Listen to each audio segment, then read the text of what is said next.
for joining us for another episode of the Commonwealth Homeownership Real Estate Investing Podcast.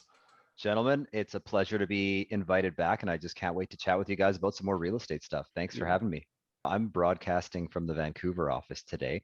And yeah, we opened a branch in Vancouver. The Edmonton office is still very, very strong and very healthy. So for those of you tuning in, give us a call. We'll help you out in Edmonton, but now we'll also help you out in Vancouver. On the investor side, we picked up a 24-unit apartment building. I'm not in like that aggressive growth phase where I want the next deal as quickly as possible, but the universe just, when you're in the position that I'm lucky enough to be in, the universe just plunks interesting opportunities in my lap from time to time. And when the right one shows up, then I'll get my butt in gear. A lot of investors, they have an acquisition phase, a consolidation phase, and then kind of like the, try to pay off everything. Do you have those phases, or are you just kind of just taking it as they come? Yeah, I'm in that third phase, which I would call the deleveraging phase. Mm-hmm. So, it's almost like, how for those of you who are listening who have body built, you kind of bulk and then you cut and then you're shredded for the show. So I've done my bulking. I've probably bought properties I shouldn't have bought. I've got more properties than I need. And so, I've been slowly picking off the ones that aren't the best fit for the portfolio, redistributing that equity into paying down the ones that I want to keep. And, ultimately, I'm in the phase right now where my end game is zero leverage, zero debt, tight circle of really great properties that just cash flow without any mortgage expense whatsoever. Where was it that you started then? You talk about assets that you look at and you go, maybe this is not the best one to hold on to. Like you just bought a 24-unit building.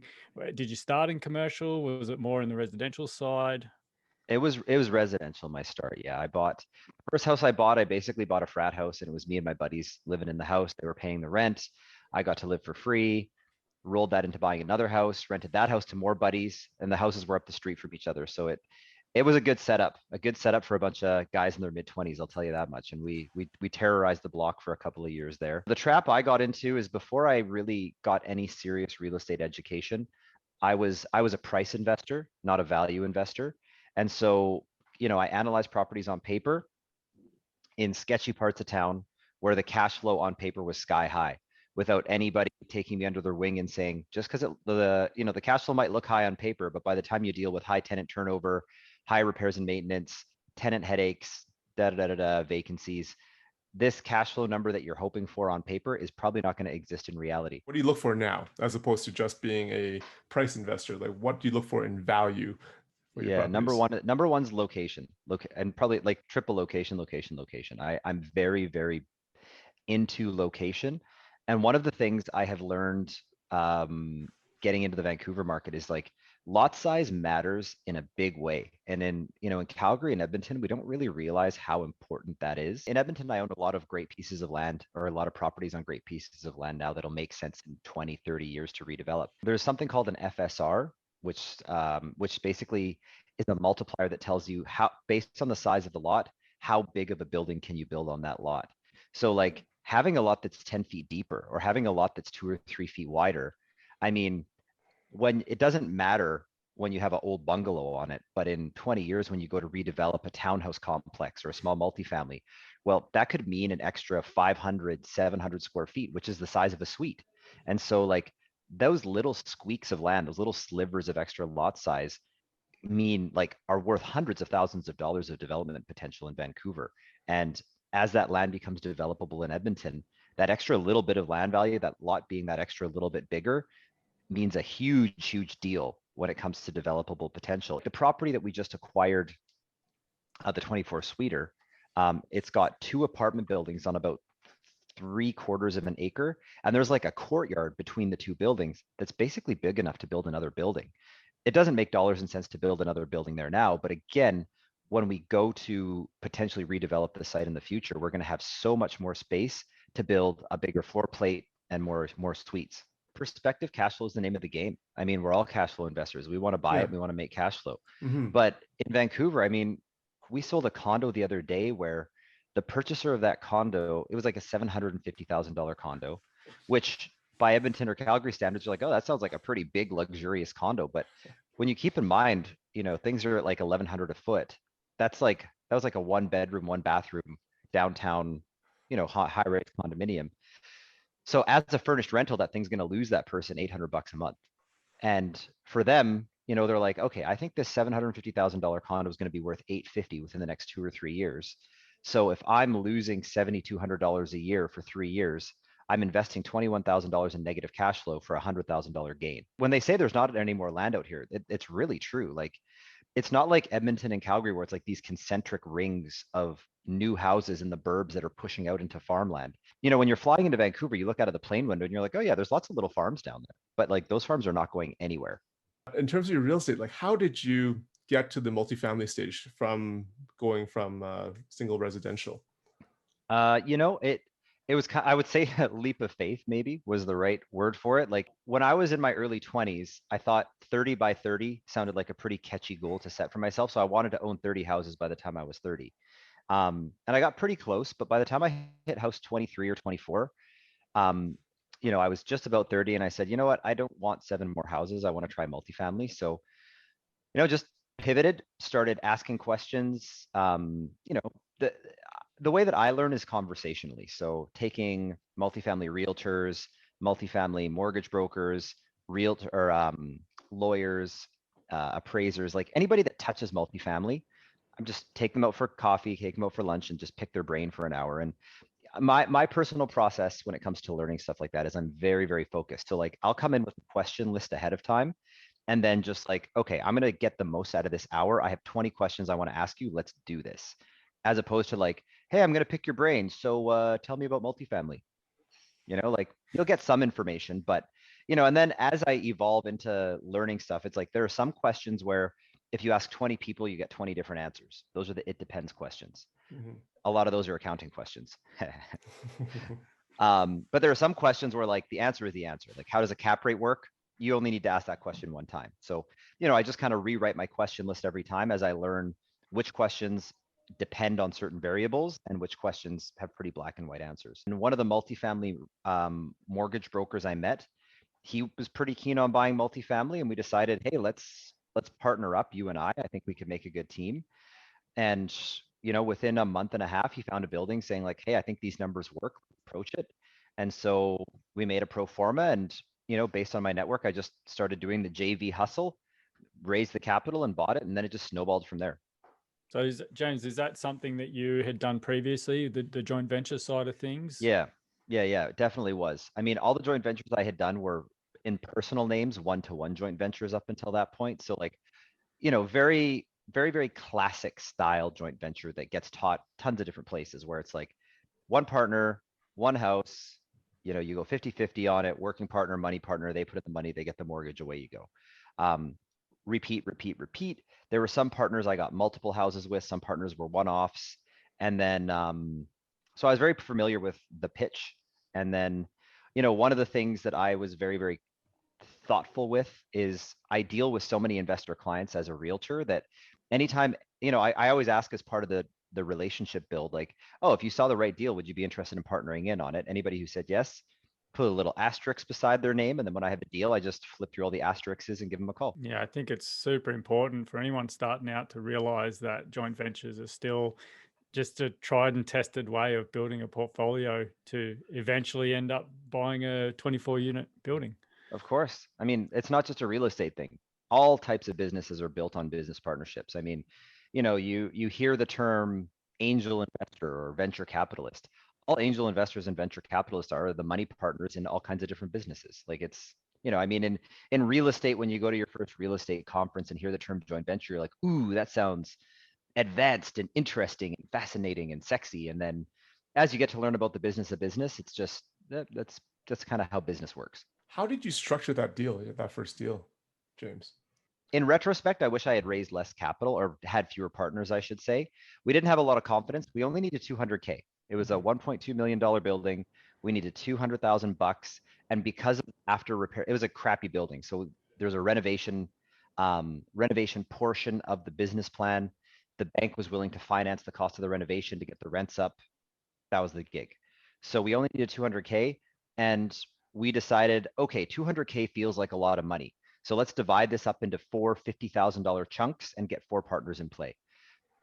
Nowadays we're doing deals where it's like 250 is our minimum buy-in, but you know what?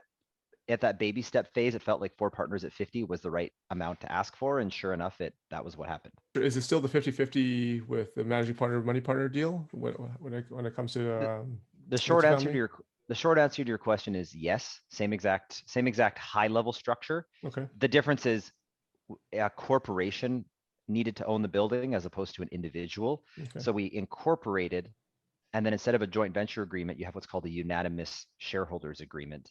And then all partners are party to the unanimous shareholders agreement, which governs the partnership. But Okay. at a glance, a unanimous shareholders agreement and a joint venture agreement have very, very similar content, similar clauses. They function and execute the same way.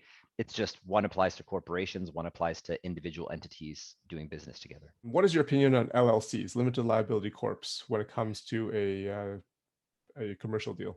I mean, I think they're fantastic. And if we had to do it all over again, we probably would have done that. But again, in the same way that we were starting small and weren't really sure where this thing was going to go, so we did small chunks of 50,000. You know, an LLC is like a corporation costs a couple $1,000 to get set up. A limited liability corp costs tens of thousands of dollars to get set up. They're much more complicated. And so we thought, you know, in the scope of a $200,000 raise, we're not going to spend a quarter of our budget on the legal bill. You know, it just doesn't make sense. And this was our first building, so we're dabbling.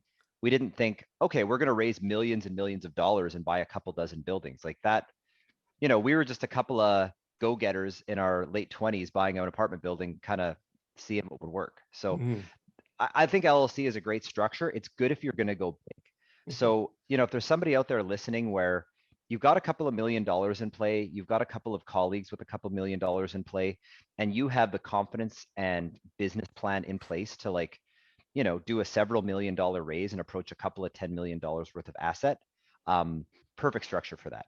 It's also really great if you want to insert more partners and do subsequent rounds of capital raise and injection as the portfolio grows. So it's a great structure, but you know, it's really powerful at a scale that we didn't start at. But again, if we did it all over again, we probably would have just done an LLC and just kept adding buildings and partners to it.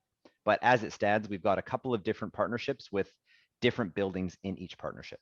Several of the deals we have done have come our way, and we grab them before we put them out to market. You know, I've had clients say like, well, why don't you just buy all the good deals? I'm like, if I bought every good deal I saw, I'd be made of money, and then I wouldn't need to be buying real estate anymore. Like, there's only so many deals you can physically buy with the time and resources you have available. We get to know our clients pretty well. We get to know what their interests are, what they'd be interested in investing in, things that they want to participate in. And so again, it's all about that little asterisk. So it does make raising capital a little bit more streamlined and a lot more easy for us, simply because if a good deal comes up, we already know who wants to look at a good deal if it comes up. And you also have all of the market comparables already. You already have that information. And I mean, because that's typically that's information you're going to be asked by a capital partner. They're going to want to know that. They're going to want to know, you know, okay, well, what if we're paying this, what are the other buildings worth? Where do we fit in? It's my job to know the market. And so I can separate out good deals from not good deals very, very rapidly, and, you know, confidently speak to the value of certain properties and whether or not they make sense for a partnership pretty quickly. What are 5 things you would want to, questions you want to ask, or 5 things you want to know before you kind of jump into that game? Into the commercial game. Commercial game, yeah. All right. I'm going to say in no particular order. In no particular order. I would say first thing that comes to mind is like understand what a cap rate is. And that's a basic thing to know, but you'd be surprised how many new investors we talk to who have listened to a couple of podcasts, who bring us a piece of property and say, okay, I want a cap rate of this, or this property has a cap rate of that. And, you know, I very politely say, oh, how did you calculate that cap rate? And chances are they might be talking about the cash on cash yield, or they might be talking about some other multiplier, but they heard the term cap rate and they wanted to not sound like a dummy when they came and talked to me. So now they're throwing around the word cap rate when, you know, you actually don't know what a cap rate is or how it works. The thing about a cap rate is it represents a mathematical relationship between 2 levers on a teeter-totter, which are building value and that building's net operating income. So you have to understand how a net operating income can be manipulated, how that affects building value, and then how a cap rate slides within a market. So you're juggling 3 balls. in multifamily, which is building value, market cap, and net operating income. And then the net operating income, when you double click on it, becomes this very complex, easy to manipulate calculation. Whereas in single family, cash flow is relatively more easy to calculate because the mortgage payment plays into the cash flow calculations. And then the building value in single family is like, if the neighbor sold for this, that's what you're worth. Much easier to do comparable analysis, apples to apples, in multifamily or single family to multifamily. And how do you know the market cap? How do you calculate? That's where, talk to your friendly local realtor. The cap rate is net operating income divided by building value. So even just like, for those of you who just hate math, you're going to have to get comfortable with the fact that there's like, it's a 3 variable equation. So like cap rate equals net operating income divided by building value. Okay. If you move those, if you do the basic algebra to move those variables around, building value equals net operating income divided by cap rate. Okay. Oh, or we, like A equals B divided by C. Well, B equals A times C and C equals B over A. Until you figure out the cap rate triangle of net operating income, building value, cap rate, and how to calculate NOI, you're going to have a hard time analyzing buildings. Plus, you need the actual financials of a building to determine whether the cap rate is accurate or not. Yeah. And I'm going to segue that in. I'll make that number 2. Understanding the difference between actual, projected, and stabilized. So let's take NOI. Understanding NOI will be point 2.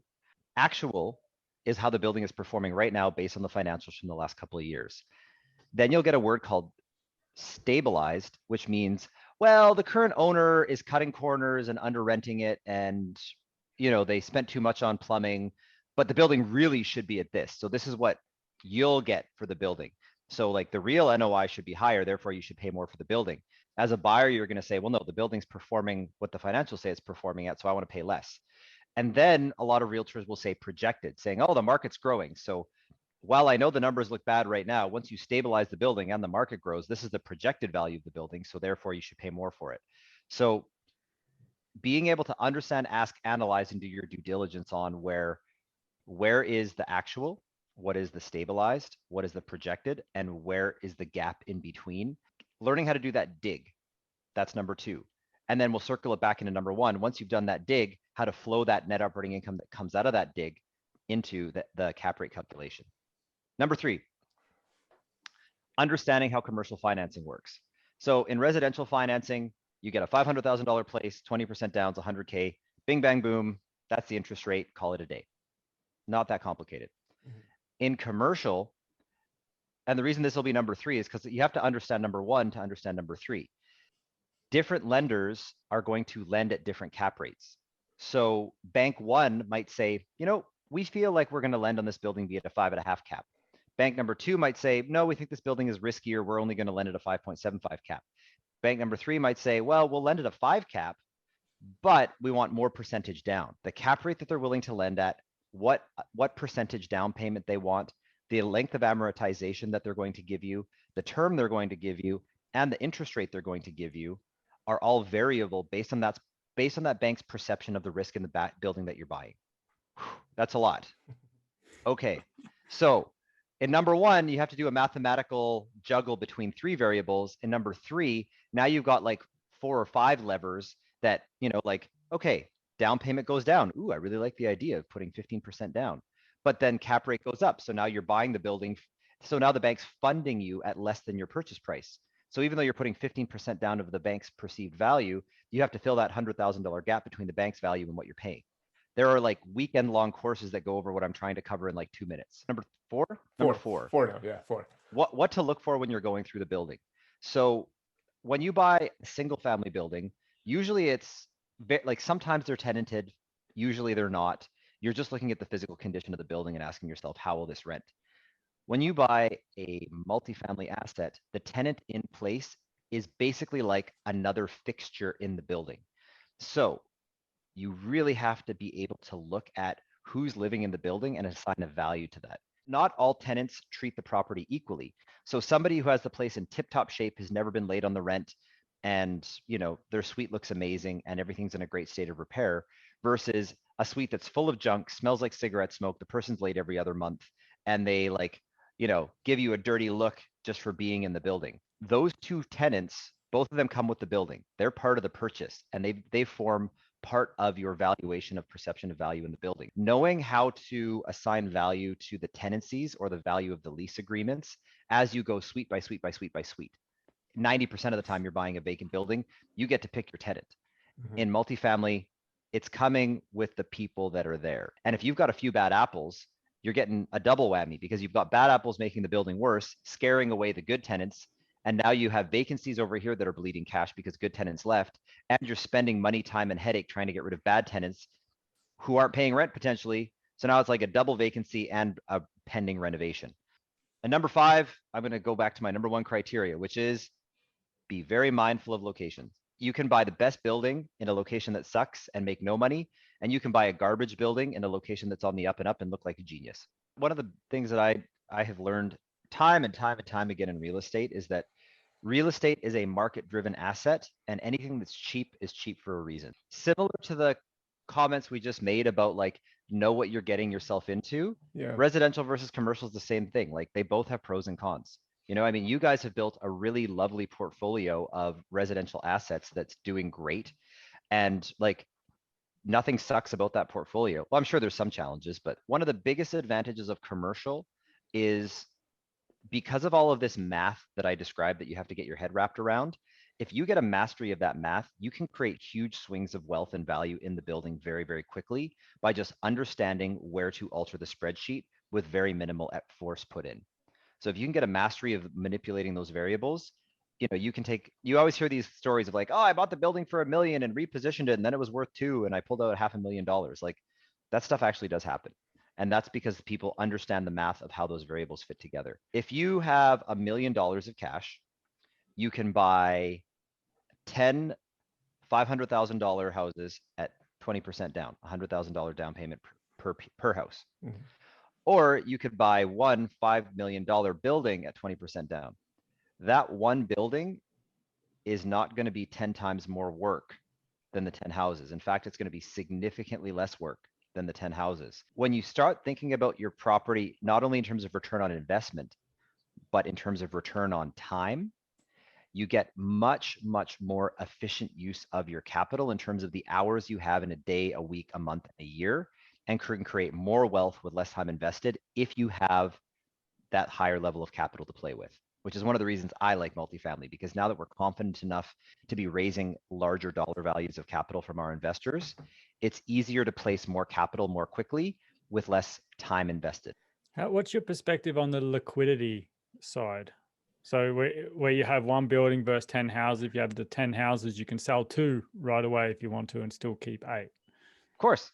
I mean, big buildings are far less liquid than houses. The due diligence period on a multifamily building is 90 days. And a house, it's 10 to 14 days. And they both have the same probability of not working out. So, I mean, you can go through 2 or 3 unqualified buyers and still have your house sold in 60 days. If you go through 2 or 3 unqualified buyers on the multifamily side, it could take you a year to sell that building. So you have to be okay with the stability of that illiquidity and what that represents. With a house, you're doing a $600, $700 home inspection. With multifamily, environmental reports, engineering reports, fire reports. In single family, the bank pays the mortgage broker. In multifamily, you as the client pays the mortgage broker's fee, and often you pay a lender fee as well. So to borrow $2 million can cost you like a $20,000 loan placement fee. And then the legal bills are way higher because it's a more complicated purchase. So like you just spend more money on all the things. Like you say, James, you need to be educated in exactly what it is you're trying to obtain. If you are looking to go into the commercial realm, purchase commercial buildings, get educated so you know exactly what you're up against, and then go and make that move. But if it's not really what you're trying to do, well, then just stick with the single families or stick with whatever it is you're trying to do. Something you mentioned last year about your brokerage business, how you were at that time, you were still providing the majority of the production in your brokerage. Yeah. And your goal was to get to 10% of production and then, be the entrepreneur as Michael Gerber liked to say and just manage the direction of where the business goes. How is that coming? You know what? We, so my office manager, shout out Aurora, bless her heart, took our annual production tracking spreadsheet and made a nice little pie chart out of it. And my production was 16% last year. So down from the 20s the year before, but not quite hitting the 10. So we'll see how 2021 goes. But yeah, the goal was to be 10% of the production. I got to 16. So let's see how we do. You know, it's all about rewarding top producing realtors so that they want to stay with the team. And top producing realtors have needs and wants. So we've really tweaked a lot of the business, and we actually had a discussion with some of our top agents today on like, hey, what are the things that you guys need to see in order for you to want to be on the team versus not on the team? Because, you know, I mean, if we lose a productive realtor, it kind of takes a step backwards, not a step forwards. So that's an important part of the equation. And, you know, a big part of that system, realtors need admin support. That's, you know, I mean, it's easy to do 5, 6, 7, 8 deals in a month when you don't have to do any paperwork. So one of our constant top of mind conversations is how to provide better and better and better administrative systems and support so that the agents can focus on what they're good at, which is relationship building and deal finding, as opposed to paperwork filling out. It has to be filled out correctly and accurately, and it has to be done usually in a very timely manner. The admin game in real estate is like, it's a double whammy because you very rarely is getting it done fast and getting it done error-free congruent with one another. You usually get one or the other. So there's a lot of pressure to do it fast and error-free in real estate, which is why having a great admin system is such a invaluable asset. So our org chart is like, I'm the CEO, and then we've got a general manager in each city who's our top producing agent slash helps manage the sales team. So, you know, shout outs in Edmonton, that's Adrian Nedelek, one of the top realtors in Edmonton. And then in Vancouver, shout out, that's Eric Huds, who's our general manager. So, you know, I help them lead, inspire, and coach the sales team. And then I kind of pop in where needed. So if there's complex cases or, you know, somebody just needs extra attention because they're struggling with the business case, that's where I come in for additional coaching. Awesome. And you guys recently joined with EXP? Is that? Yeah. I'd say about 20 months ago now. Yeah, give or take, year and a half-ish. Time does fly. Yeah. It's been on a very interesting journey lately. Like I mean, it's a publicly traded company and the stocks were at like $2 when we joined. And then right after Christmas, they went up to $80, which was pretty wild. Wow. So like, you know, and I mean, we got a bunch of stock options when we joined. So that was kind of cool. But so like, we're feeling like $1 million. Like every day we log in and it's like another 5% growth. But then, and I mean, I'm no stock market guy, so I don't know what the hell's going on. So it's gone from $80 back down to about 25 over the last 2 months. So like, I've just watched this downward line and I'm like, this is why I invest in real estate. This is like breaking my brain right now. What's your thoughts on the market here? What's going to happen later this year and into next year? What are you thinking? Well, Vancouver's already started to cool off, so I think we're gonna see steady, stable. Like we're gonna see Vancouver style growth, steady, stable. We had this like white hot period that's already started to subside a little bit. I think Alberta is like really poised for some growth. You know, I mean, we had an early spring market. February behaved like what May normally behaves like into March, which was kind of, you know, kind of cool. But things are leveling off in mid-May when they normally level off in mid-June. So that's I mean, that's observing what's happening right now. But I think heading into next year, like, I mean, one of the words that we're hearing all over the place is inflation. And one of the assets that's most intimately tied to inflation is real estate. So, you know, I think that we're going to see the value of real assets increase over the next 18 months. And that's not going to be an Alberta phenomenon. That'll be a global phenomenon. But I mean, for anybody that's owned property in Alberta over the last 10 years, it's going to be nice to see some property equity growth because it's been a pretty flat market on the equity side. Great on the cash flow side, but you know, it'll be good to see some growth come back to Alberta. What would be a piece of advice you would give them at this point? I know that it can be more than one. I know the markets are different. I'll keep it super simple. You know, diversify. Like, don't, you know, one of the pieces of advice that I can't remember who said it. I think it might have been Don Campbell. Is like, be a neighborhood specialist. Know your neighborhood, know your property type, and buy the same thing over and over and over again. Which is, you know, I mean, it makes the management piece of the business easy. But I mean, if you had spread it around, like, you know, if you were going to buy 5 properties, if you had bought one in Victoria, one in Vancouver, one in Kelowna, one in Edmonton, one in Calgary, in the last 5 years, I think net worth wise, you would be a heck of a lot further ahead than if you had bought them all in Edmonton or all in Calgary. But cash flow wise, you'd be also further ahead than if you'd bought them all in Vancouver or all in Kelowna. The more I mature as an investor, the more I appreciate why diversity in a portfolio really serves you. There are things that happen that you cannot control. And so having diversity levels out the mystery of the X factors. It's definitely different than what a lot of people get taught, I have to admit. So even if a lot of books you read, be a neighborhood specialist, be a geographic specialist. And yeah. And I mean, I yeah. followed that advice for a while too. And then, it's the more I learned, the more I was like, well, if you're supposed to diversify your stock portfolio, why aren't you supposed to diversify your real estate portfolio? Wait a second. James, what's the best way for anyone that wants to reach out to get in contact with you? I mean, I'm easy to find on social media, Facebook, James J. Knull, or email me. If you guys can put my email in the description, james@mogulrg.com, and then our website's www.mogulrg.com. But I mean, we market hard. If you Google my name, I will come up. Perfect. Easy done. Well, mate, we really appreciate you taking the time to share your insights with us. And yeah, this was a blast. I just, I'm honored to get the repeat invite. I know you guys have a lot of choices for guests, and I'm glad to be one of them. So thanks so much for shooting the breeze with me about real estate for another awesome afternoon. Oh, thank you, man. Awesome. Appreciate it. That was fun. That was good.